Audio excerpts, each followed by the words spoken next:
John, Bob Iger back. What does it mean for ESPN? Yeah, but that's not the real breaking news. Is this our last podcast? It might be. It might be. Before you go, we have the Big Get Andres Cantor from Telemundo.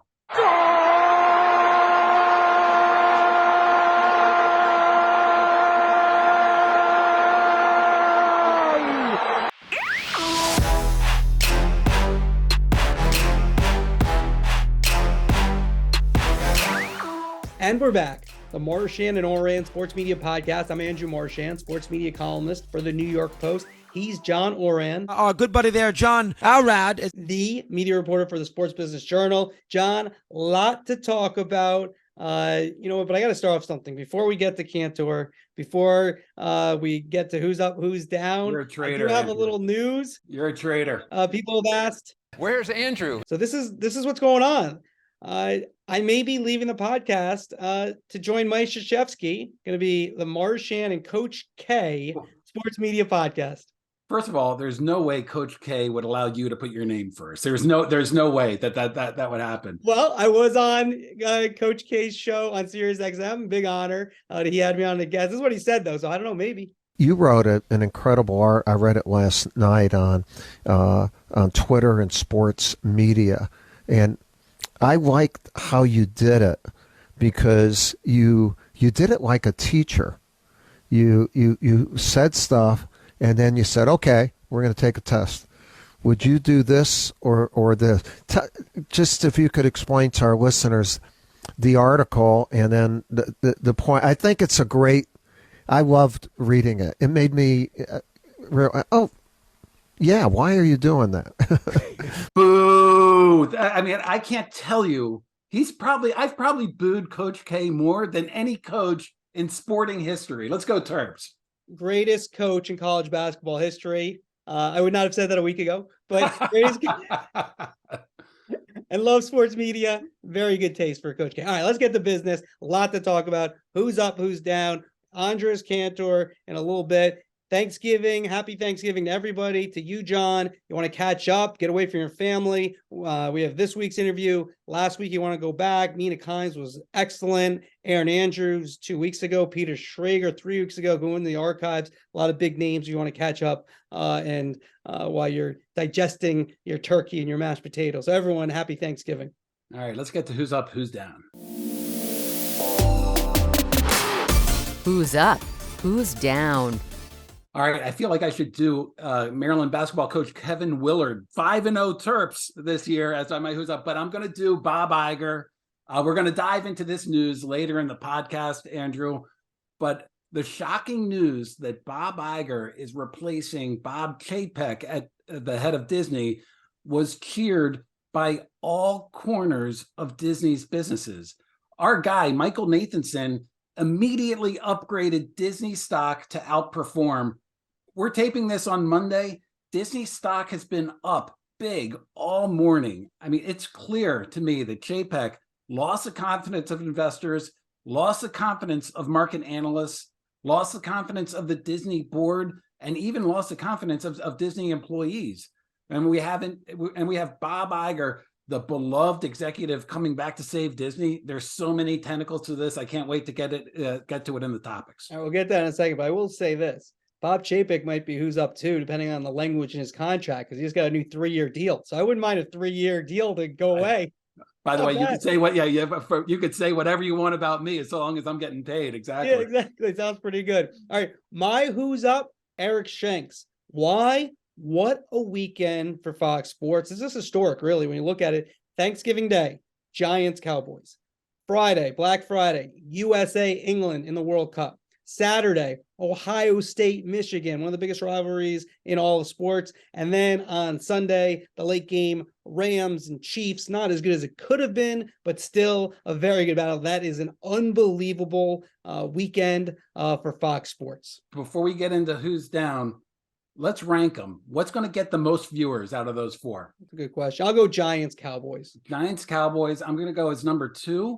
I'm going to do Chiefs, Rams, because nothing beats the NFL. All right. And then does USA England beat Ohio State Michigan? That's the tricky one to me. I think I'm taking Ohio State Michigan because Friday it's an odd time. We're still early in the World Cup. I'm going to take Ohio State Michigan, but without a lot of confidence. I'm going to say USA England is more of an historic rivalry. All right, little Tea Party action there. So I'm going to go USA England. All right, there we go. Well, you know what? And we're taping. We don't know we know that England, shellacked Iran. US is coming up in a minute as we're taping. John, my eyes are darting to the game because we got Senegal and Netherlands going. I had to turn off a TV before we AC Wyatt, one of our great producers, said, got to get that off. I got like a slap on the wrist by a ruler, but I got a different TV now on so I can watch. But I think USA, England, we go. Andrew, now that you cozied up to Fox, I expect a couple of exclusives to come your way. Who do you have as who's down? Who's down? Eric Shanks. Oh, my goodness. Fox Sports CEO. All right, number one. Biggest problem so far. Well, a lot of problems with this Qatar World Cup, but number one is the start times. And I know this is an age-old thing, but they continually have graphics saying coverage begins an hour before the actual kickoff. Now, number one, you're subjecting people to Alexei Lawless. That's number one. Okay, that's mean. Okay, number two is these games are around the globe. People are trying to figure out when they start, and they are scheduling their lives. They have work, they have lunch, they have families, they got to pick up kids, they got a lot of stuff going on. And they're going to, and especially for these US games, you want to know when they start. You need the television provider should tell you exactly when it kicks off. So I don't need to be there an hour, especially if I'm going to know that I need a dedicated 2-hour window, which is fair. But you're telling me to come an hour early. That's not good. And then now this one, I got to see how it goes, but I get it that Fox's attitude is to focus on the events, but there's a lot going on in Qatar. And listen, we're just here. We're 2 days in when we're taping, so I'm gonna give them some time. But I don't think you can avoid this stuff. You have armband situation where the One Love anti-discrimination armband is not allowed to be worn. The European countries were told that they wear them. Harry Kane's the captain of England. Look, that's a big deal. I mean, they were threatened with yellow cards, which if you don't know soccer, you get a yellow card, then you red card, you out of the game. You have to get into some of these things. It can't just show up, because I do believe, again, we're taping early. This might already have happened. This is going to become a bigger issue. And I don't think you can just kind of sort of cover it when it becomes a humongous story. You have to cover it in some respects. It doesn't have to be the focus of everything about the broadcast. And they didn't pick Qatar. It's unfair. It's like NBC with the Olympics. They didn't pick the location. They have to deal with the location and the, women's rights not being a high priority, gay rights not being a high priority. Again, that doesn't need to be necessarily the focus. A lot of businesses just this glares a light on when we do businesses with certain countries, and their values and our values, I think, are predominantly, at least for most of us in the United States, different than what they're doing in Qatar. And I think Fox need to address it a little bit. There was a trick that Dick Ebersol always used to do with NBC, and he would have Bob Costas go on at one of the first days at 7:00 before everything got rated and give some sort of a essay about where they're holding the event, so they could always point back and say, no, not only did we have it, we had our top talent saying so. There are things that you can do to talk about the situation. Monday morning, Grant Wall tweeted out a photo. They weren't going to let him in to cover the USA game because he was wearing a rainbow T-shirt. And they said that's not allowed in the stadium. I mean, this is a big issue that all the fans are talking about. And if Fox doesn't address it, they're not addressing something that I said all the fans, a good chunk of fans are curious about. And we have to give them a chance. All right, who do you got for who's down? All right, my who's down, I'm going with Roger Penske, who heads up IndyCar. And I know IndyCar just did a deal with NBC, but that deal comes up again in 2024. And what is going to be a radically different media environment. This all goes back to Chapek and Iger as well. And I don't even mean to pick on IndyCar. It could be the Atlantic 10. Their deal is up in 2024. Missouri Valley Conference is up in 2024. The Big East in 2025. Here's the thing. There is a sports media Mendoza line. and you have sports media properties that are over the Mendoza line, and they're going to make a ton of money. The NBA, the NFL, I'll throw baseball in there. And I don't know where that Mendoza line is, but there are going to be a lot of leagues that are going to be below that Mendoza line. And when you have networks that are looking to cut costs, that's where they're going to cut costs. And this has nothing to do with the recession that is seemingly on the horizon. This has to do with changing dynamics in sports media to where the cable and broadcast networks they see cord cutters and they see their distribution going down and costs going up. And so those smaller to mid-level leagues are the ones that are going to get hurt. Yeah, that makes sense. Which brings us to the topics, John. Andres Cantor in a few minutes. Bob Chapek out as the head of Disney. Bob Iger pulls Brett Favre, which maybe I shouldn't use that analogy these days, but a Brett Favre coming back out of retirement. Tom Brady, maybe, let's use that. Tom Brady coming back for Iger, 2-year deal. John, give it to me what you think from a sports business ESPN point of view. What does this all mean? All right, so let's take it because there are so many different tentacles here. Jimmy Pitaro, he is the chairman of ESPN and Disney Sports. In your mind, Andrew, is this move good for Jimmy Pitaro or bad for Jimmy Pitaro? Well, I think he was in a good space with Bob Chapek, but I do think with Bob Iger, it's even better for him. From what I understand, I think they have a very good relationship.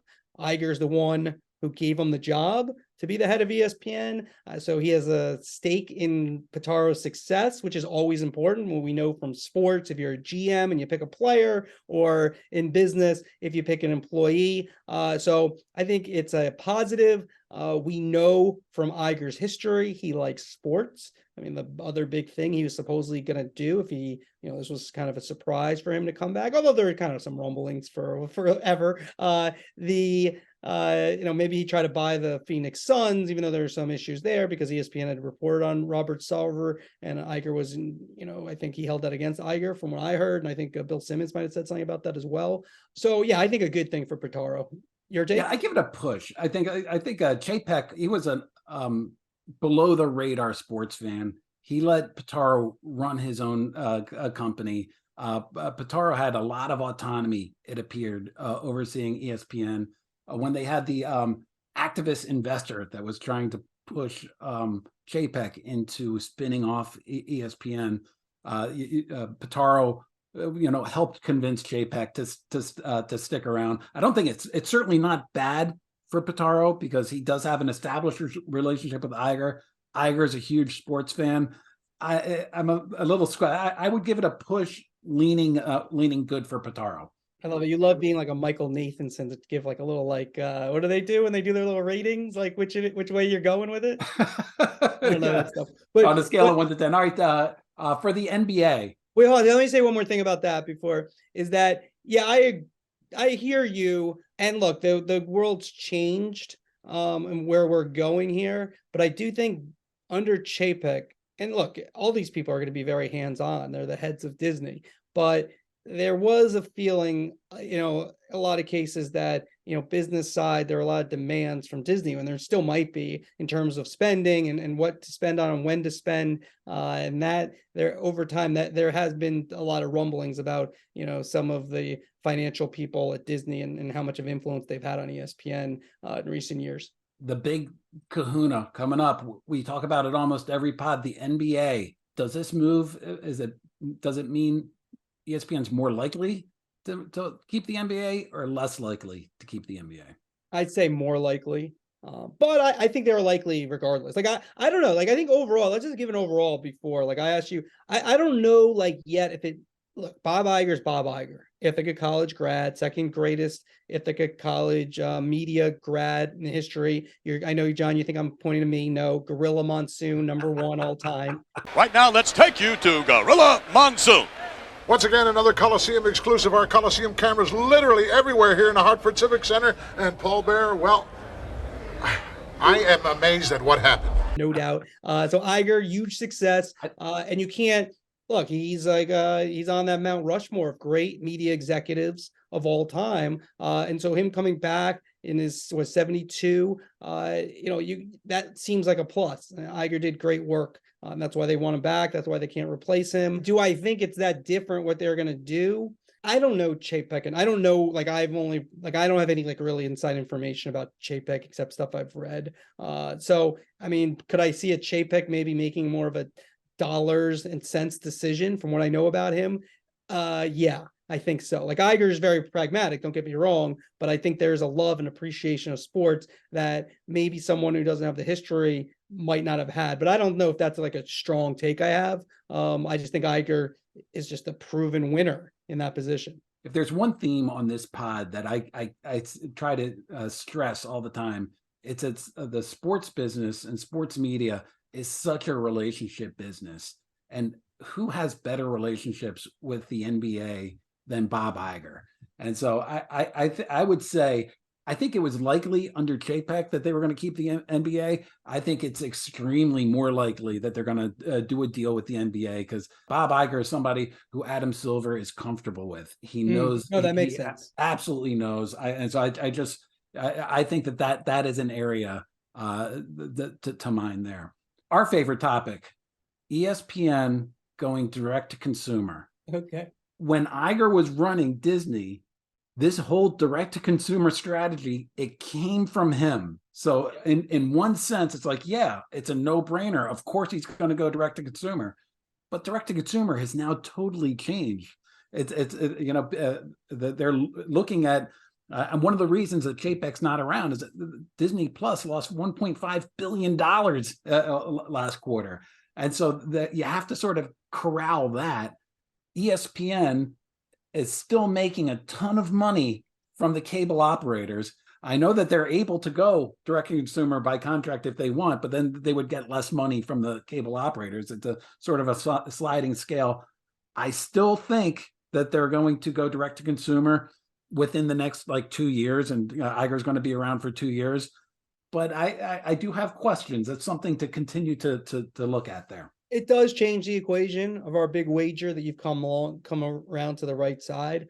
I do think 50 to 60, I think 50 million homes is probably the number. We've talked about that before. When it gets to around 50 million homes for ESPN, then they'll offer ESPN, the mothership, direct to consumer, while keeping it also on cable, giving people the choices of being able to watch either way. And with the hope of keeping that number of 50 million, which, people kind of feel like might be where it stops, or at least, where the churn becomes less. And then you start adding the people who now would be direct to consumer, and you bring that number. So then where does your subscriber number get to over the years? And you start moving your business towards direct to consumer, and where if the churn becomes even more with cable, you have a backup plan.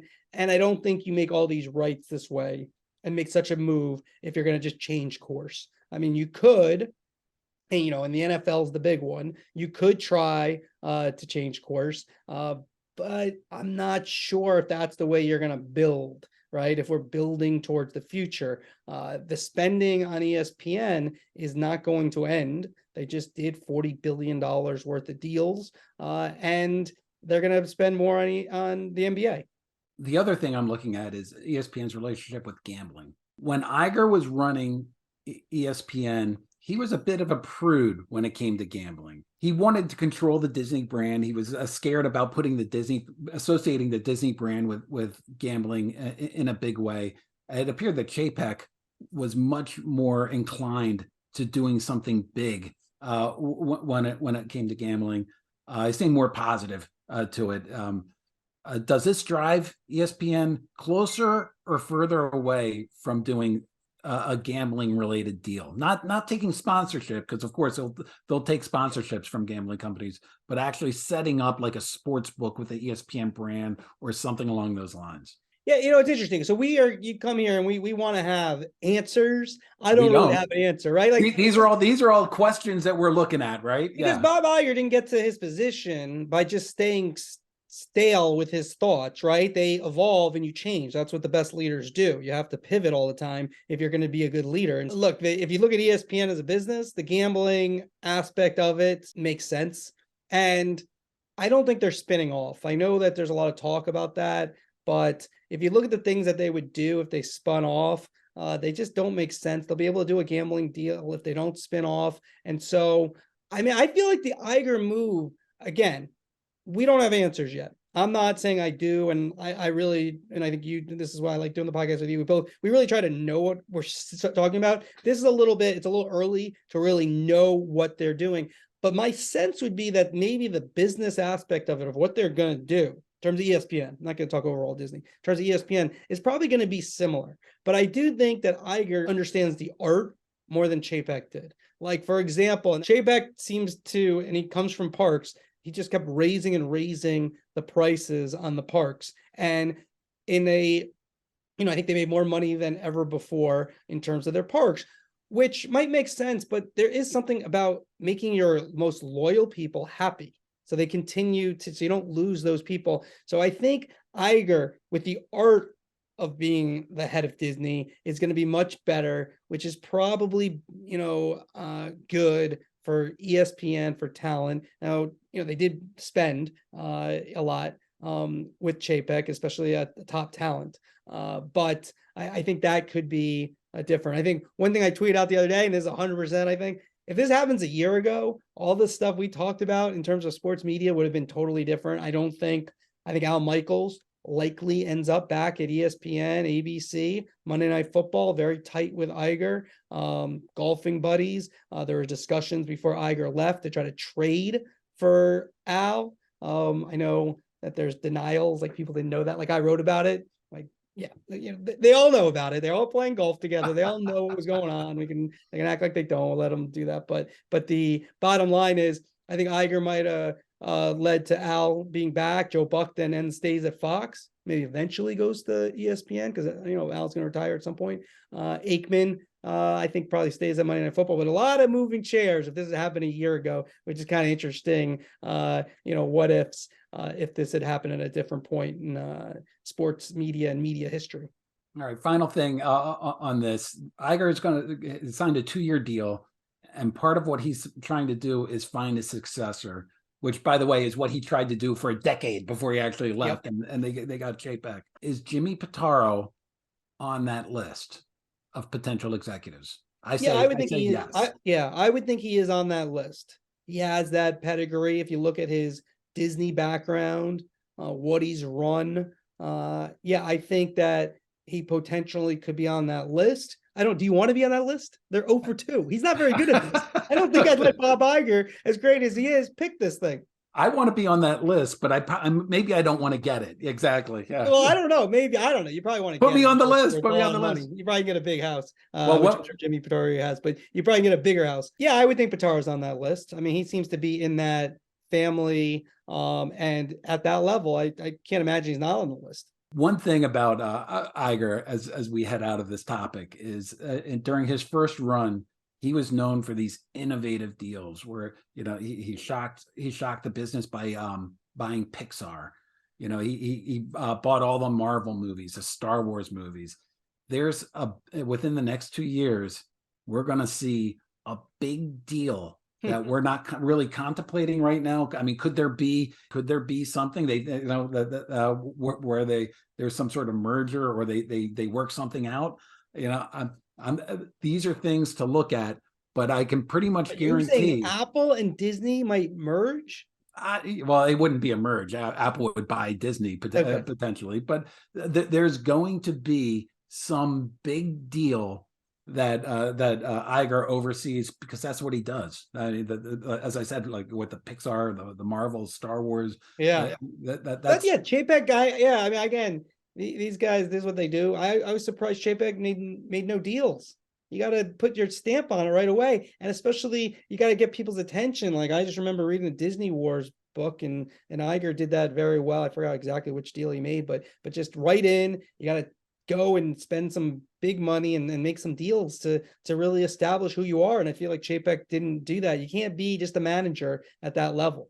Wait, you finished the Disney Wars book, but you can't finish my boy Trip Mickle's Apple Yeah, no, book?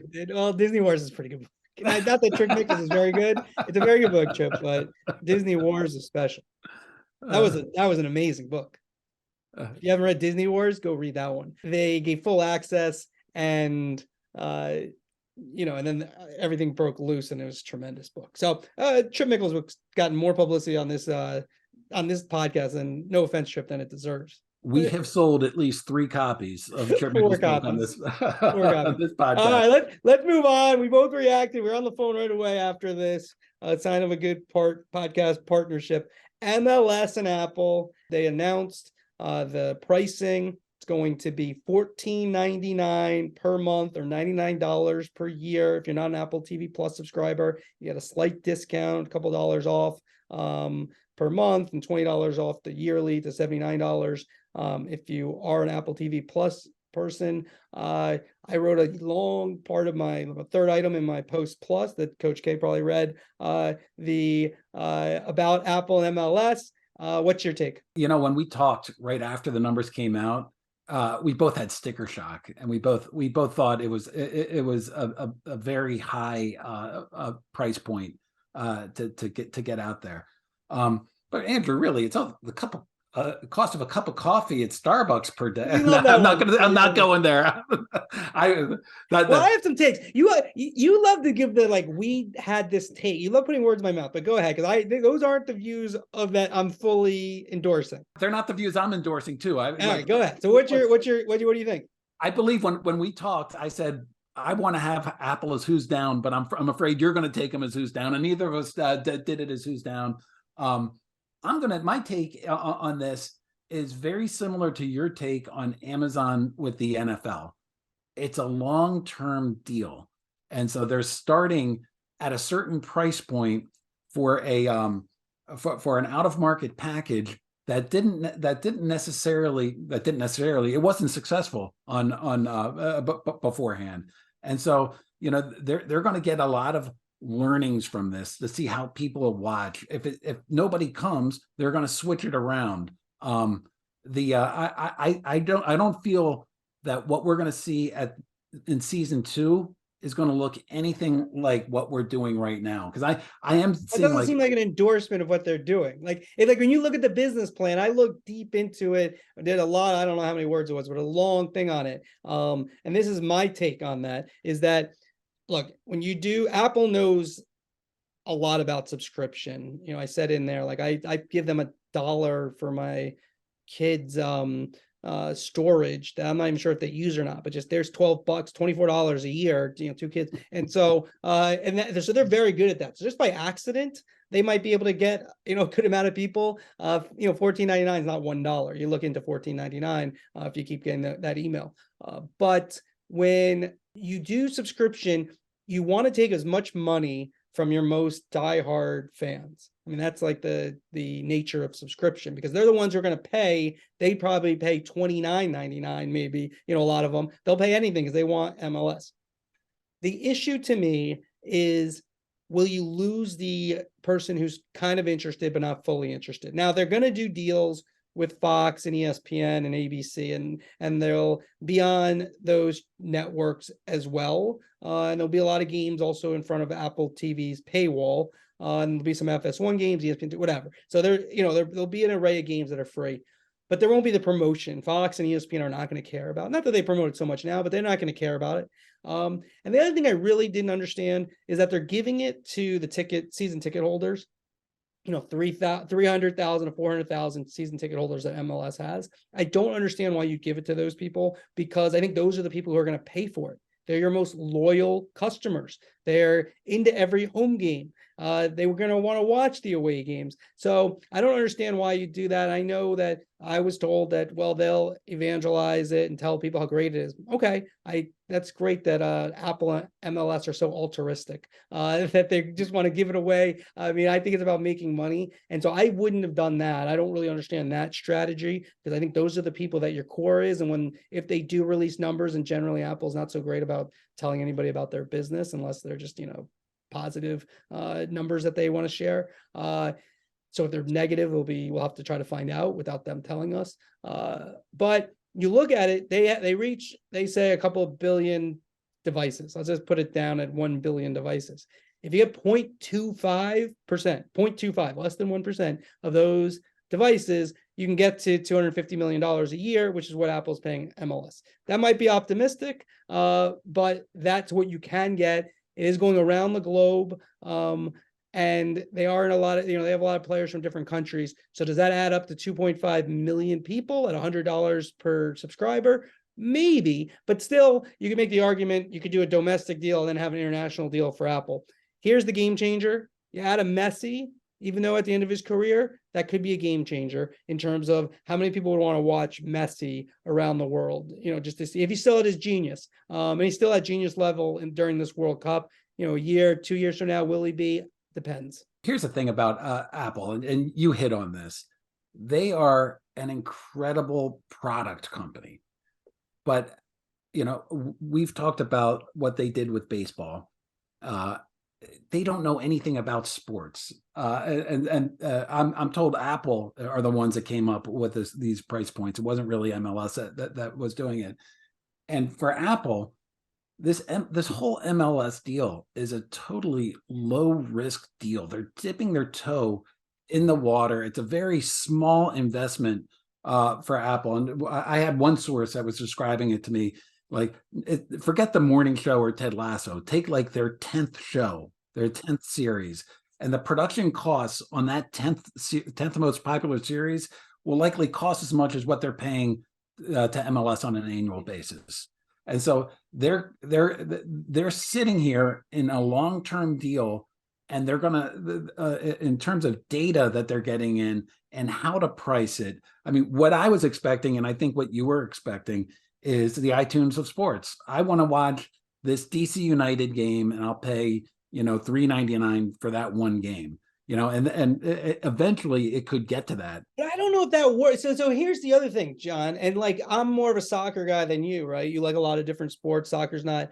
But the issue here to me is, look, Apple's Apple, but when you talk about promoting the game, this isn't the NBA. Now, the NBA does this, which I don't think they will, but let's just say, Adam Silver said he's watching this MLS deal with Apple to you, at your, give it a plug. Deal Makers Conference here in DC. Yeah. There you go. You can have Coach K. I'll take Adam Silver. Thanks.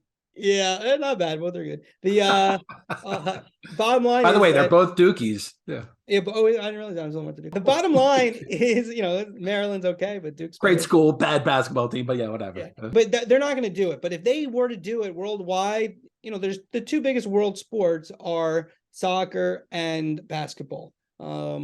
Cricket's probably in there, just doesn't have the United States market as of yet. But those are the two biggest world sports, I believe. And so when you look at it, if the NBA was selling subscriptions around the world at $15 per month, that could add up pretty quickly. Now, they're not going to do that because they want to be on broadcast, and it just doesn't make sense. And why would you just put all your eggs in the Apple cart when you don't have to? Just for long-term health, you want to diversify, in my opinion, because, you don't want to get rid of you want the players to still be alive.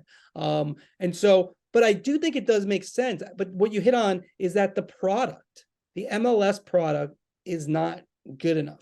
There's too many teams. It's too watered down. There's no relegation, which is when teams at the bottom of the standings, the tables, what they call it, they move down to a lower division if they don't finish outside of the bottom four. That's very exciting. That's what makes like the Premier League very exciting, because basically every team except the one I root for, Everton, which is always right in the middle, is playing for something at the end. Either they're trying to get in a Champions League or win the Premier League or get into Europa, which is, top 6 or 7 teams, or trying to stay up, which is like Everton stayed up. It was like they won the World Cup in Liverpool, how excited they were for the club staying up. And so MLS just is not constructed as well, and I just don't know if it's going to reach as many people. Again, Messi maybe makes a difference, but the quality of the game is not there. Even if some people who,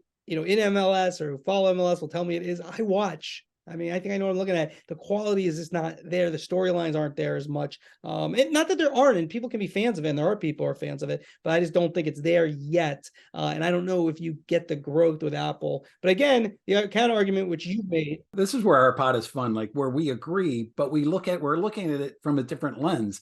They had linear TV deals going back to the 90s and haven't been able to grow.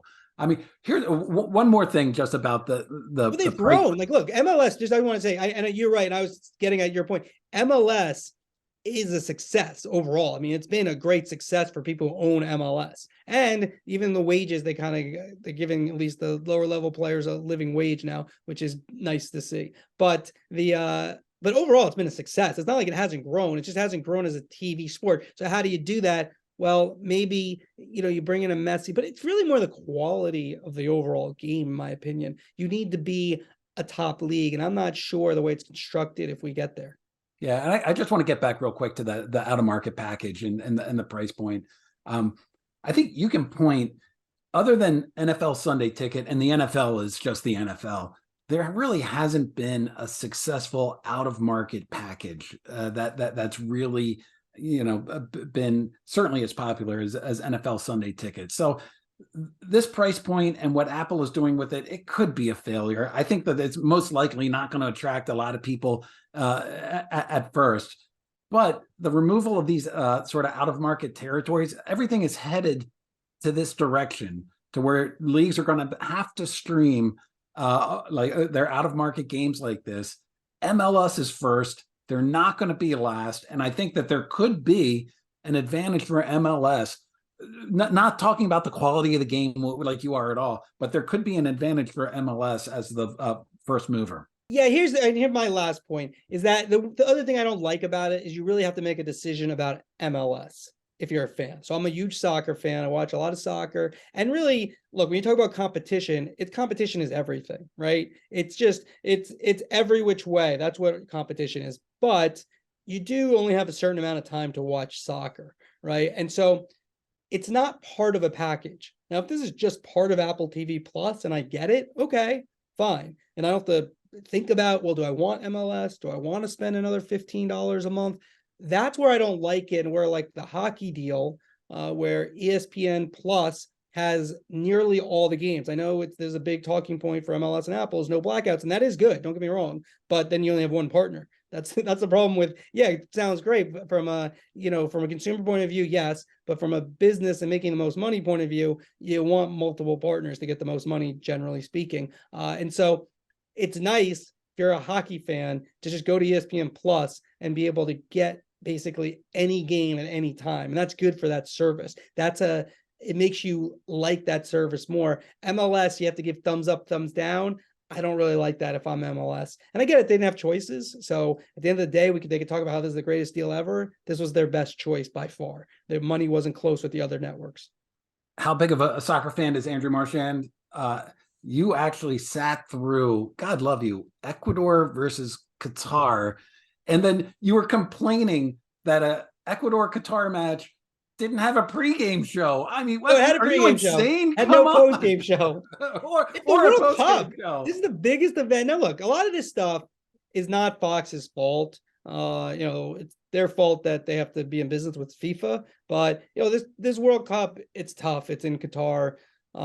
Just a lot of the stuff going on with Qatar. But the fact that it had to move to the winter, it's weird, right? There's no bribery. They had to move the event from the summer to the winter. I mean, come on. So it's in the winter. Obviously, they have the NFL. So the first game's on FS1. They're going to have a lot of games on Fox, but no post-game show is bad. And the times drive me crazy. Yeah, and I can tell you as a casual sports fan, I love these international competitions, and I love watching the World Cup every 4 years. I love it a lot less now. There's too much other things that I'm more interested in Maryland playing Rutgers in football than I am in the USA England game. I just am. It's like it's hard. When it was in the summer, in the middle of a baseball season, and there's so little competition, it was really easy to rally around some of these matches. But now there's a lot of other stuff going on. 100%. Joining us now, the Big Get Andres Cantor. the lead play-by-player for Telemundo and Peacock on the World Cup. This is Andres' 10th World Cup, John. All right, before we get started, we're going to get to the media stuff in a second, but I got to know this. Messi or Ronaldo, Andres? Who would you take? Messi, for sure. I want to know what the Big Get means, but thank you for having me on your show. Yeah, Messi. Messi for me. I hope this will be his World Cup. It's like the Balloon d'Or, to be the Big Get. That's what it means. If you say, all right, how about Messi or Maradona? Who are you taking? I take Maradona because of the fact that he won the World Cup for Argentina. He played in a very different era of soccer where it was tougher to play than it is now. I mean, I don't want to compare, his years in football, but definitely the game has changed and evolved so much. And Diego played through very rough battles, both with the national team and with his club teams all over the world. So I will take Maradona over Messi because I've seen with my own eyes the greatness that Diego splurged all over the world in different fields and with different teams and the national team, of course. All right, John, let's get to the media stuff. What do you got? All right. So Andres, thanks again for joining us. You're so well known among soccer fans as being a voice of the sport. But what's unique about you and having you here is that you're well known among people that aren't even sports fans based on your call of when goals are scored. Take us through the origin of how that started. How did you start? Like when a goal is scored, just go with that guttural long. How long does it go, Andrew? It's like a minute and a half, right? Sometimes. Se lo perdió Raifi y ahora de contragolpe Donovan, se le va larga Donovan, la quiere por derecha Altidor, al área viene, y cita por arquero, Donovan, ¡gol! ¡Gol!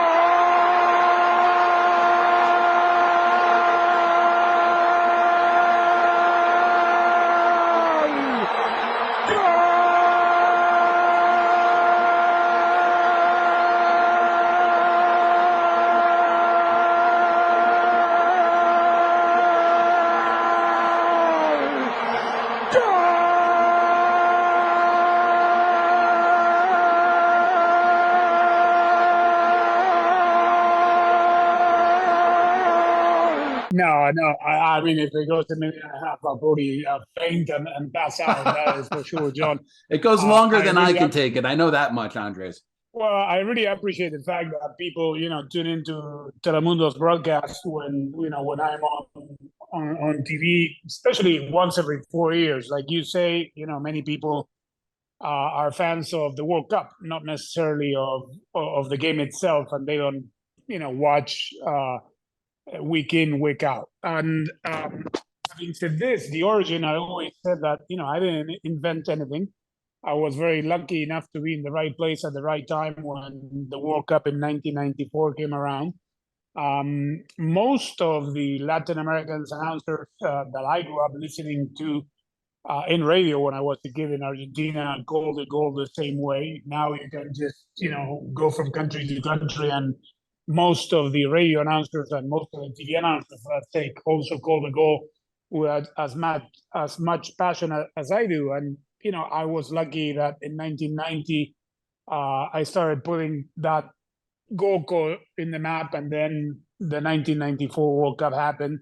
It was played in the U.S., and it became, tremendously successful and recognized by both not only the my Spanish speaking audience, but the English speaking audience as well. And I guess it's part of the mainstream association when there's a soccer game or a big soccer game or a big soccer event like the World Cup, that people will be expecting my calls of the best games and my goal calls. It got you on Letterman back in the 90s, Andres. Here now to call a goal from a World Cup game played yesterday. Please welcome Univision's Andrés Cantor. Andrés! Hay peligro, Tamayo, viene, le pegó. ¡Gol!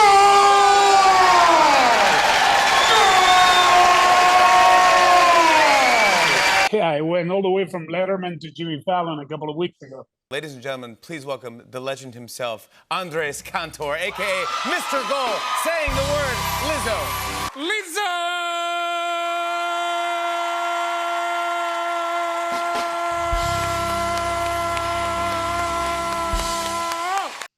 Got me on Letterman and Regis and Capelli. I was very, very gracious.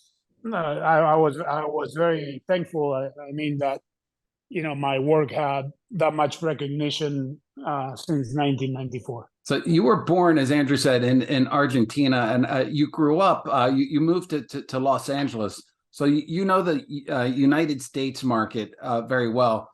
Do you find the way that the U.S. announcers call games to be boring? I mean, you're certainly not boring when you call soccer games. I'm not going to get into that comparison because I respect everyone's style. Obviously, there is a different style in English language play-by-play.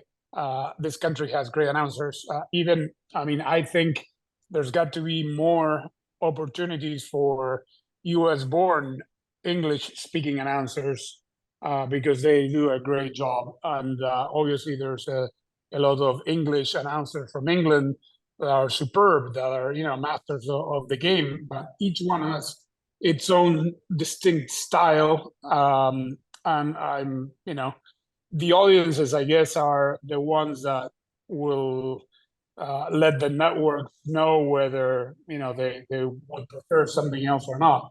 The fact is that, we in Latin America live the game with so much passion that I think the way that I call the games is a reflection of how we live the game, probably how people are living the game at home or watching it wherever they're watching, and obviously the expectations that Latin America has in this World Cup.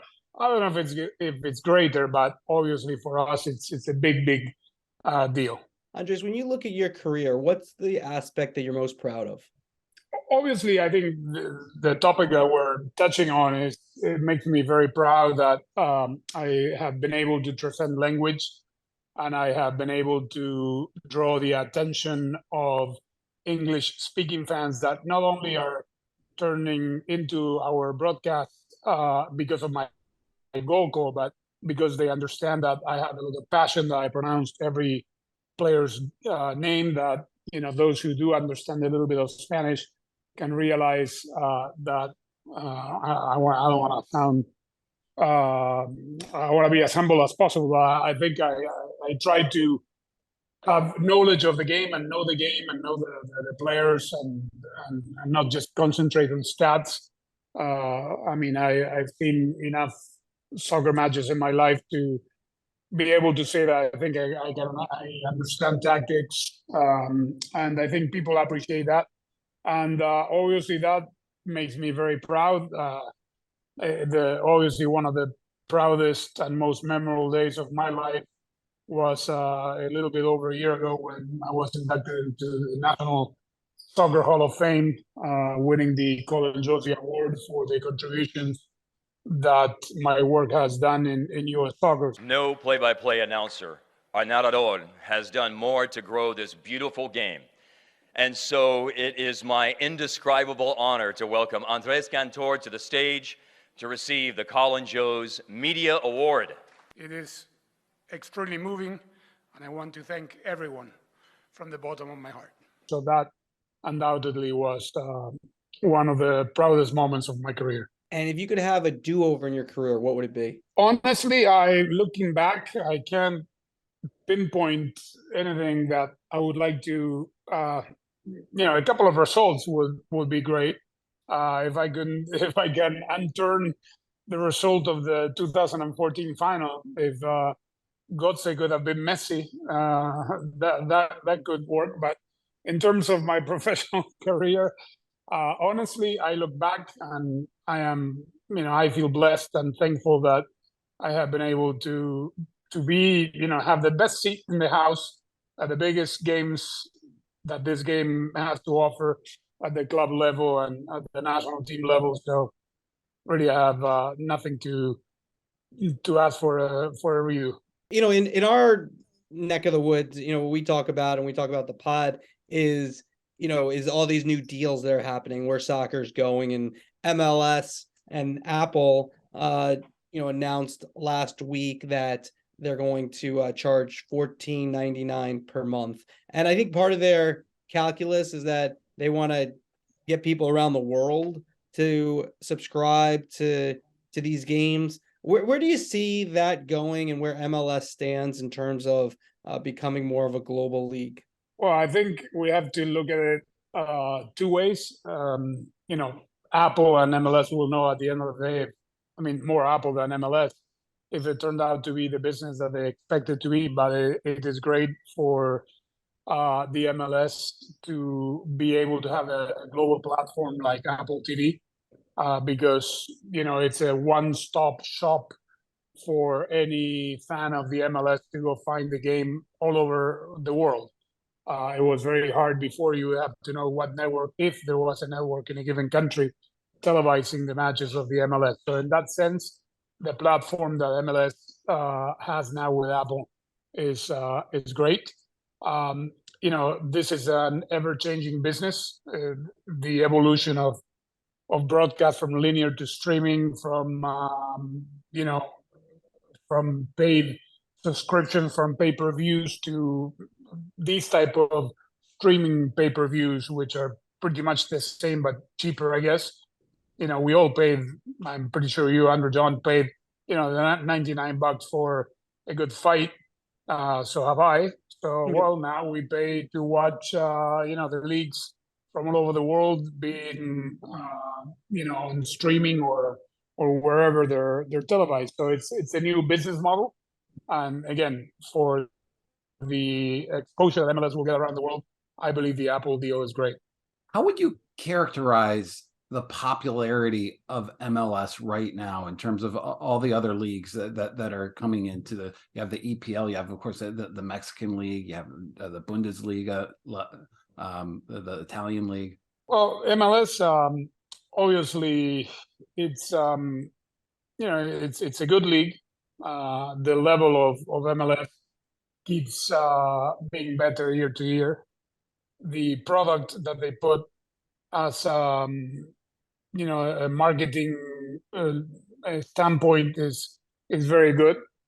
And I think the only problem MLS and many other leagues for that matter have is that now that the best leagues in the world are readily available on people's homes, on people's tablets, on people's phone to watch games.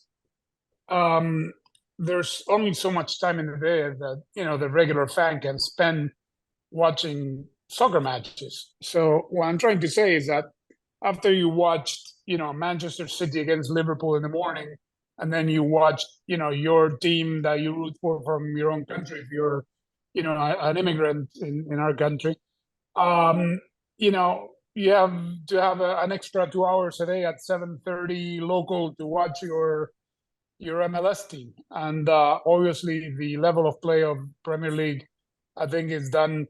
It's so good that it has done a lot of harm to many other leagues around the world, because after watching a very good Premier League game, sometimes they make the other leagues look like they're playing a different sport. That's the reality. So I think MLS keeps growing year to year. It's a very good league, and the product that they offer the fans as an experience is very, very good. Andres, we're talking to you on the eve of the World Cup. So this is we're going to publish this probably 5 or 6 days from this interview. You're talking to us from Qatar. The first little hitch is the Wi-Fi in your hotel is not good enough for video, so it's not going totally smoothly. We have seen a couple of incidents already in the first few days. What has your experience been like in Qatar so far as a World Cup city? So, well, you said it right. It is a World Cup city. Even though it's Qatar 2022, it's really Doha 2022, even though, they don't want it to be called that way. But, I mean, so far, so good. I have come to this country 5 times before this last trip to the World Cup, and the the amount of preparation that has gone from, you know, in the last 4 years, it's incredible. The city is really, I believe, well prepared. I mean, now we will see. You know, fans are starting to arrive. All the teams have arrived. Now it's time to see the big task ahead from the organizational point of view. Is to be met. I mean, it's going to be very interesting to have 8 stadiums so close to each other. The roads are perfect. So far, you know, everything has gone very smoothly. We will see now that the games start how it goes. Great. Andres Cantor. Look, I'm with you. Messi, to me, is the best ever. He doesn't need to win a World Cup for me. I think that is a little bit of there's more to, like, you know, if he wins one this year, like, he's not at his peak right now. So, you know, that's gonna, we've seen that in other sports. John Elway won, you know, a couple at the end of his career, but it wasn't at his peak. So I don't think he even needs the World Cup. Messi's the best, in my opinion. I will tell you, though, I went to soccer camp as a kid, Andres, and my nickname, I swear this is a true story, was Diego, for Diego Maradona. That's a true story. It's a great. I need proof of that, Andrew. I need proof of that. That is a true story. Now, look, I wasn't Diego Maradona, but that is a true story. Hey, Andres, listen, we want you to have a safe and successful World Cup. Thank you. Well, Andrew, if somebody in that team called you Diego, it's because you were good. So, I mean, everyone had hair. Andres, I had the big hair as well. I had like the hair like him. It was like right in, so was that 1986, right? 1986. Right.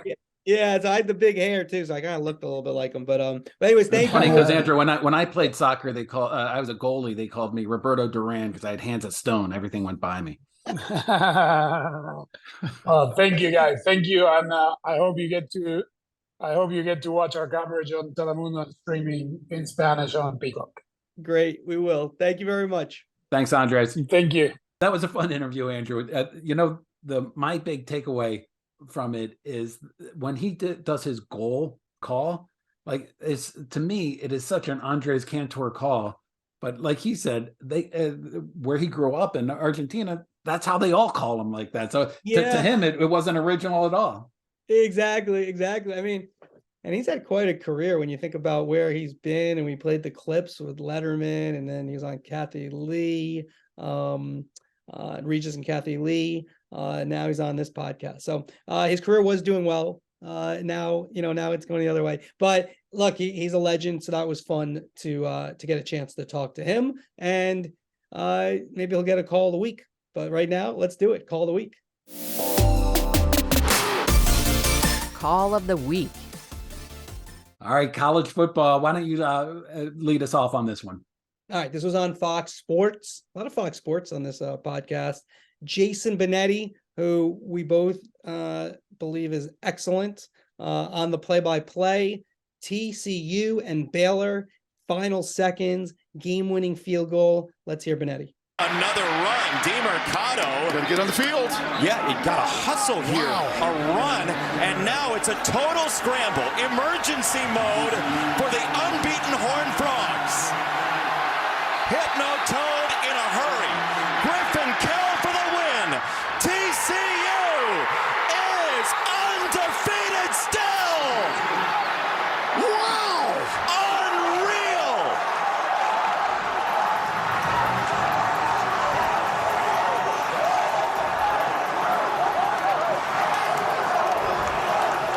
I am shaking. I can't believe what Sonny Dykes just did. I mean, that to me is a mark of a really good play-by-play announcer. I'm not going to say play-by-play or play-by-play announcer.